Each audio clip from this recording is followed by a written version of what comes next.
नमस्कार दोस्तों, स्वागत है आपका अपने चैनल हिंदू पर टीवी पर। दोस्तों, आप सभी को नवरात्रि की हार्दिक शुभकामनाएं। माँ दुर्गा आप सभी की मनोकामनाएं पूरी करे। दोस्तों, आज की वीडियो में मैं आपको श्री दुर्गा कवच का पाठ सुनाने जा रही हूँ। यह पाठ श्री दुर्गा सप्तशती के पाठ से पहले किया जाता है।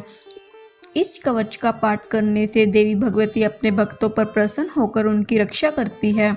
पाठ को शुरू करने से पहले वीडियो को लाइक करें और चैनल को सब्सक्राइब करें। ओम नमो चंडिकाय। महर्षि मार्कंडेय जी बोले, हे पितामह, संसार में जो गुप्त हो और जो मनुष्य की सब प्रकार से रक्षा करते हो और जो आपने किसी को आज तक बताया न हो, वह कवच मुझे बताइए। श्री ब्रह्मा जी कहने लगे, अत्यंत गुप्त व सब प्राणियों की भलाई करने वाला कवच मुझसे सुनो। प्रथम शैलीपुत्री, दूसरी ब्रह्मचारिणी, तीसरी चंद्रघंटा, चौथी कुष्मांडा, पांचवी सकंद माता, छठी कात्यायनी, सातवीं कालयात्री, आठवीं महागौरी तथा नौवीं सिरयात्री, यह देवी की 9 मूर्तियां हैं। यह नवदुर्गा कहलाती है।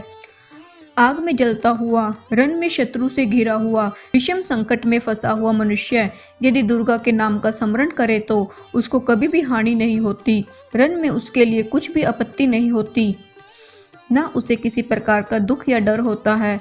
हे देवी, जिसने श्रद्धा पूर्वक तुम्हारा स्मरण किया है उसकी वृद्धि होती है। तुम्हारा चिंतन करते हैं उनकी तुम निसंदेह रक्षा करने वाली हो। चामुंडा प्रेत पर, वाराई भैंस पर, रोदरी हाथी पर, वैष्णवी गरुड़ पर अपना आसन जमाती है। महेश्वरी बैल पर, कुमारी मोर पर और हाथ में कमल लिए विष्णु प्रिया लक्ष्मी जी कमल के आसन पर विराजती है।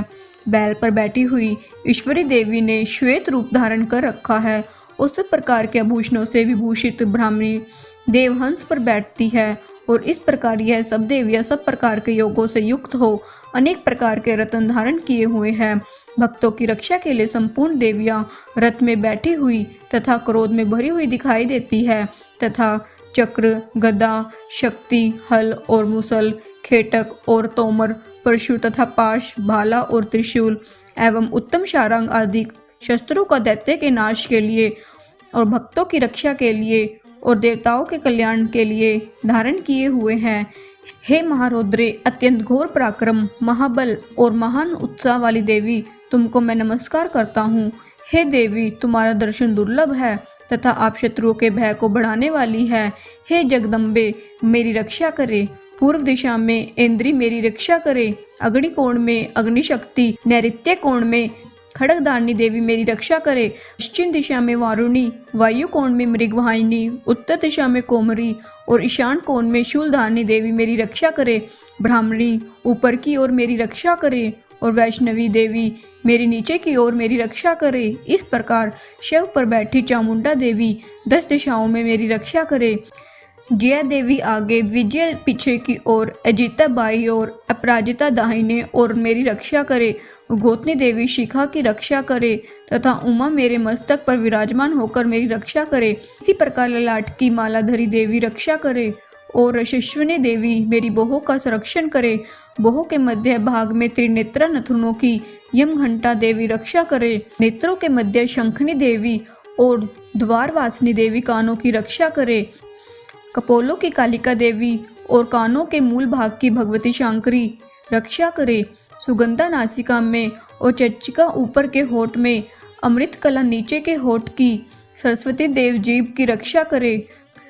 कुमारी देवी दांतों की और चंडिका कंठ प्रदेश की रक्षा करे। चित्रघंटा गले की घाटी की और महामाया तालु की रक्षा करे। कामाक्षी देवी ठोड़ी की और समंगला मेरी वाणी की रक्षा करे। भद्रकाली गर्दन की और धनुधरी पीठ के मेरुदंड की रक्षा करे। कंठ के भारी की नीलग्रीवा और कंठ की नली की नलकुबरी रक्षा करे। दोनों कंधों की खड़गनी और वृषधारणी मेरे दोनों भावों की रक्षा करे। दोनों हाथ की दंडनी और उंगलियों की अंबिका देवी रक्षा करे। सुलेश्वरी देवी संपूर्ण नखों की, कुलेश्वरी देवी मेरी कुष्की की रक्षा करे। महादेवी दोनों स्तनों की और शोक विनाशिनी देवी मन की रक्षा करे। ललिता देवी हृदय की और शूलधारिणी उधर की रक्षा करे। कामनी देवी नाभि की, गुहेश्वरी देवी गुहभाग की, पूतना और कामिका लिंग की और महिषवाहिनी गुदा की रक्षा करे। संपूर्ण कामनाओं को पूर्ण करने वाली महाबला देवी दोनों जंघाओं की रक्षा करे। विंध्यवासिनी दोनों घुटनों की और तेजसी देवी दोनों पांवों के पृष्ठ भाग की, श्रीधरी पांवों की उंगलियों की, तलवासिनी तलवों की, दृष्टा कराली देवी नखों की, उद्धव केशनी केशों की, बागेश्वरी वाणी की रक्षा करे। रोमा वालियों के छिद्रों की, कुबेरी और त्वचा की भागेश्वरी देवी रक्षा करे। पार्वती देवी रक्त मज्जा वसा मांस हड्डी की रक्षा करे। आंतों की कालरात्रि देवी, पित्त की मुक्तेश्वरी देवी, पद्मावती कमल कोश की, चूड़ामणि कफ की रक्षा करे। ज्वालामुखी नसों के जल की रक्षा करे। अभेगा देव शरीर के सब जोड़ों की रक्षा करे। ब्राह्मणी मेरी वीर्य की, क्षेत्रेश्वरी देवी छाया की और धर्मधारिणी देवी मेरे अहंकार मन और बुद्धि की रक्षा करे। प्राण अपान व्यान उदान और सम्मान के व्रज हस्ता देवी रक्षा करे। कल्याण शोभन मेरे प्राण की रक्षा करे। रस रूप गंध शब्द और स्पर्श इन विषयों का अनुभव करते समय योगिनी देवी मेरी रक्षा करे तथा सत्व गुण रजोगुण और तमोगुण की रक्षा नारायणी देवी करे। आयु की रक्षा वाराई देवी करे। वैष्णवी धर्म की तथा चक्रिणी देवी मेरे यश कीर्ति लक्ष्मी धन विद्या की रक्षा करे। इंद्राणी मेरे शरीर की रक्षा करे और हे चंडिके आप मेरे पशुओं की रक्षा करे। महालक्ष्मी मेरे पुत्रों की रक्षा करे और भैरवी मेरी पत्नी की रक्षा करे। राजा के दरबार में महालक्ष्मी तथा सब और व्याप्त रहने वाली विजया देवी चारों ओर से मेरी रक्षा करे।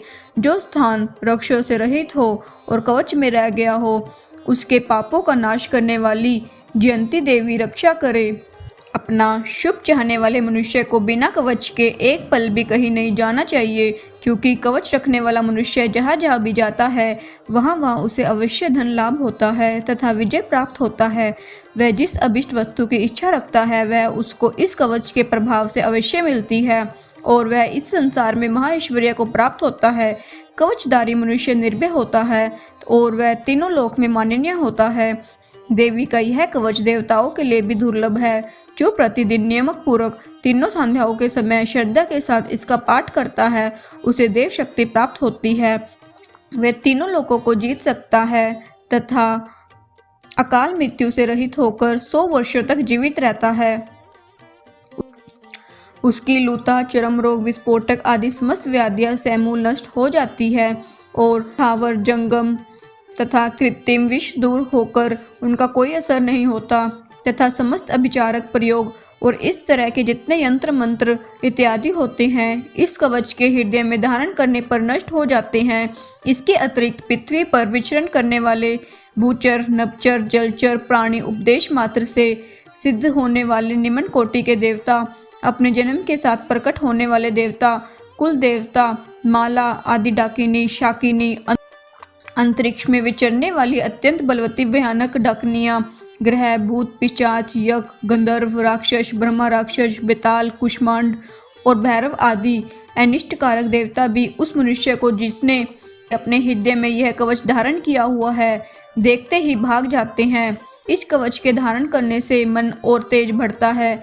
जो मनुष्य इस कवच का पाठ करके उसके पश्चात सप्तशती चंडिका का पाठ करता है उसका यश जगत में विख्यात होता है। जब तक वन और पर्वत कान आदि इस भूमंडल पर है तब तक यहाँ पुत्र पौध आदि संतान परंपरा बनी रहती है। फिर देहांत होने पर ऐसा मनुष्य परम पद को प्राप्त होता है जो देवताओं के लिए भी दुर्लभ है और अंत में सुंदर रूप को धारण करके भगवान शंकर के साथ आनंद करता हुआ परम मोक्ष को प्राप्त होता है। इस प्रकार यहाँ दुर्गा कवच का पाठ समाप्त होता है।